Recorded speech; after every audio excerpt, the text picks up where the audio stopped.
सभी को नमस्कार। इस वीडियो के अंतर्गत हम पिछले वीडियो में हमने देखा कि जयशंकर प्रसाद जी द्वारा रचित अजातशत्रु नाटक के अंक 1 दृश्य 1 से दृश्य 5 तक का कथासार हमने पिछले वीडियो में देखा है। तो इस वीडियो के अंतर्गत हम दृश्य 6 से लेकर दृश्य 9 तक का जो कथासार है वो हम इस वीडियो के अंतर्गत देखेंगे। तो इस दृश्यों के अंतर्गत आने वाले जो प्रमुख पात्र हैं वे पात्र इस प्रकार हैं।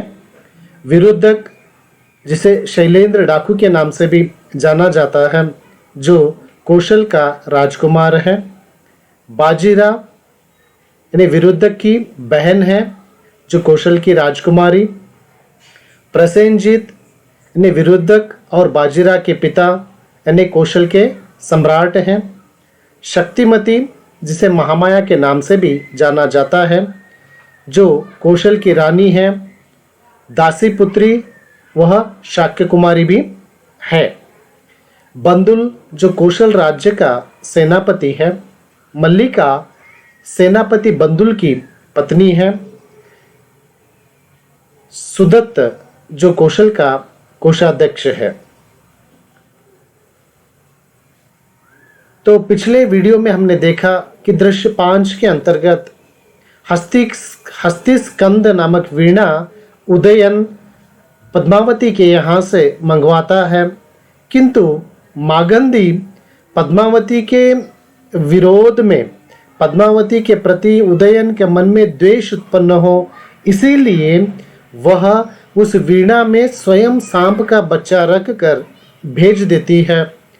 उदयन को ऐसा भास होता है कि पद्मावती जानबूझकर मुझे मारना चाहती है, इसीलिए तो उसने वीणा में सांप रखकर भेज दिया है। यह गलतफहमी उसके मन में बैठ जाती है और वह पद्मावती के साथ का उसका जो व्यवहार है, वह व्यवहार उतना ठीक ढंग का नहीं रहता। इतना ही नहीं, बल्कि जब जीवक उसी रास्ते से आते रहता है, रास्ते में उसकी भेंट जीवक और उदयन की होने के पश्चात भी उदयन ठीक ढंग से जीवक के साथ बात नहीं करता, तो उसके मन में, जीवक के मन में ये शंका उत्पन्न होती है कि राजा उदयन मेरे साथ ठीक ढंग से बातें क्यों नहीं कर पाए। तो इसी स्वगत कथन में वे निकले हुए हैं, जो छठे दृश्य में हम देखते जाते हैं। कौशाम्बी के पथ पर जाता हुआ जीवक अपने मन ही मन, भीतर ही भीतर वो सोच रहा है कि राजा उदयन शायद अपनी पत्नी से रुष्ट है, शायद इसी कारण से वे मेरे साथ ठीक ढंग से बातें नहीं कर पाए। तो पद्मावती का संदेश लेकर दासी जीवक के पास आकर कहती है कि रानी ने कहा है, आप मेरी चिंता मत कीजिए। माता और पिता ने, पद्मावती के माता पिता बिंबसार और वासवी हैं। पद्मावती का विवाह राजा उदयन के साथ किया गया है। तो पद्मावती से मिलने के लिए जीवक आता है, तो पद्मावती अपने दासी के हाथ से यह कहलवा कर भेजती है कि आप मेरी चिंता मत कीजिए। जीवक को यह चिंता सताते रहती है कि उदयन मुझसे मिलने के पश्चात भी ठीक ढंग से बातें नहीं किए हैं। शायद पद्मावती और उदयन के बीच में उनका जो संबंध है, शायद उसमें कहीं ना कहीं बिखराव आ गया है। इसी सोच विचार में जीवक रहते हैं। तो उसी संदर्भ में पद्मावती अपनी दासी को भेजकर यह संदेश देती है कि आप मेरी चिंता मत कीजिए, माता पिता की देखभाल करना तुम्हारे हाथ में है, अतः शीघ्र ही तुम मगध के लिए प्रस्थान कीजिए। वो पद्मावती कहती है, उचित अवसर मिलने पर पिताजी के श्री चरणों के मैं दर्शन ले लूंगी। महाराज उदयन मुझसे रुष्ट इसलिए है क्योंकि जो नई रानी है यानी मागंदी है, वह मेरे विरुद्ध में उदयन के कान भर दी है। यही कारण है कि मैं पिताजी के पास आने में असमर्थ हूँ। उदयन मुझसे प्यार करते तो हैं, किंतु जानबूझकर उसने मेरे विरुद्ध उदयन को भड़काया है, इसीलिए थोड़ा बहुत गुस्सा है जो बहुत जल्द ही दूर होगा की बात जीवक को अपने दासी के माध्यम से वह कहलवाती है। मार्ग में जीवक ठीक है कहकर वह निकलता है तो रास्ते में जीवक की भेंट गौतम से होती है। वह गौतम को बताता है जीवक कि मगध राजकुल में बड़ी अशांति है। वानप्रस्थ आश्रम में भी महाराज बिंबसार को चैन नहीं है, वो सुख से सांस नहीं ले पा रहे हैं, खाई हुई रोटी उन्हें हजम नहीं हो पा रही है। गौतम के जाने पर उदयन की जो सभा है उस सभा का विदूषक बसंतक जीवक से मिलने पर रानी पद्मावती के विषय में कहता है। तब विदूषक कहता है, बड़ी रानी वासोदत्ता पद्मावती को सहोदरा भगिनी की तरह प्यार करती है, उनका कोई अनिष्ट नहीं होगा, आप चिंता मत कीजिए, उसकी ओर से आप निश्चिंत रहिए। इसके पश्चात जीवक संतुष्ट होकर कौशल चला जाता है। तो 7वें दृश्य में हम देखते हैं कि कौशल का जो कोषाध्यक्ष है सुदत्त, राजा प्रसेनजीत की राज्यसभा में आकर सूचना देता है कि अजात शत्रु ने अपने पिता बिंबसार को सिंहासन से उतारकर उनका तिरस्कार किया है और स्वयं राज सिंहासन पर आसीन हो गया है। इस घटना का समर्थन करते हुए प्रसेनजीत का जो पुत्र है विरोधक अपने पिता के समक्ष कहता है, यानी विरोधक अपने पिता प्रसेनजीत के समक्ष कहता है, युवराज को राज्य का संचालन की शिक्षा देना महाराज का ही कर्तव्य है। तो प्रसेनजीत इस बात को समझते उन्हें देर नहीं लगती कि जिस प्रकार अजात शत्रु ने अपने पिता को सिंहासन से च्युत करके स्वयं युवराज बना हुआ है और यही मानसिकता यही भावना विरुद्धक के मन में भी पल रही है। इसको समझते प्रसेनजीत को देर नहीं लगती, तो वह विरुद्धक अपने भी इसी प्रकार के उद्देश्य को स्पष्ट करता हुआ देखकर पिता क्या करते हैं, पुत्र विरुद्धक और उसकी माता ये दोनों को क्रोधित होकर वे क्या करते हैं, यह विद्रोही युवक हृदय जो नीच रक्त से कलुषित है कहकर तुम युवराज होने के योग्य हैं, विरुद्धक जैसे संतान ही अपने माता पिता का वध करती है कहकर प्रसेनजीत अपने पुत्र विरुद्धक को राजपद से वंचित कर देता है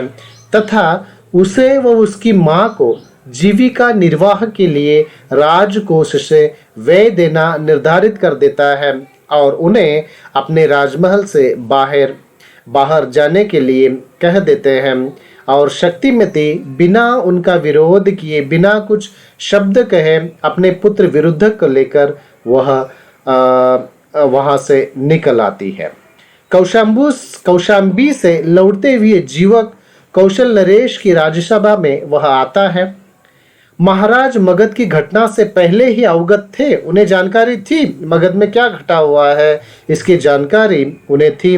अतः वे मंत्री को आदेश देते हैं कि काशी की प्रजा के नाम एक पत्र लिखो और उसमें लिखो कि वह आजाद शत्रु को राज कर न देकर वासवी को ही अपना कर दान करें, क्योंकि काशी का प्रांत वासवी को मिला है, मैंने वासवी को दे दिया है।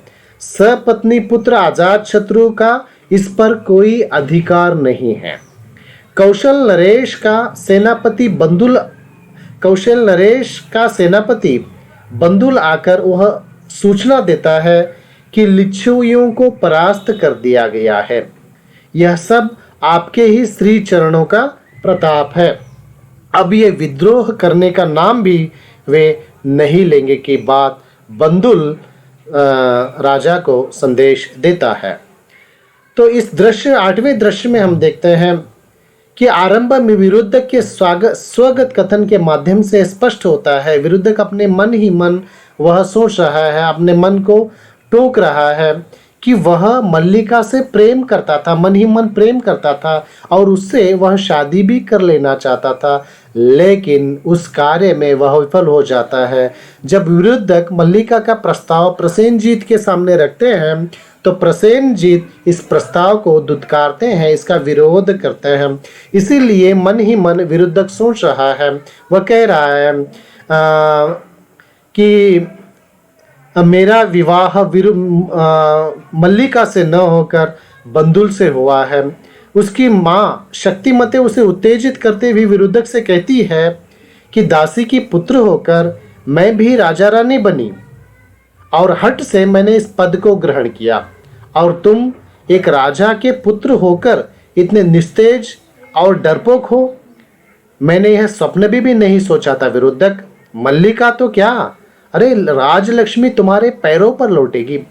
पुरुषार्थ करो, इस पृथ्वी पर जियो, ते मेरे दूध का अपमान कराने का तुम्हें कोई अधिकार नहीं है।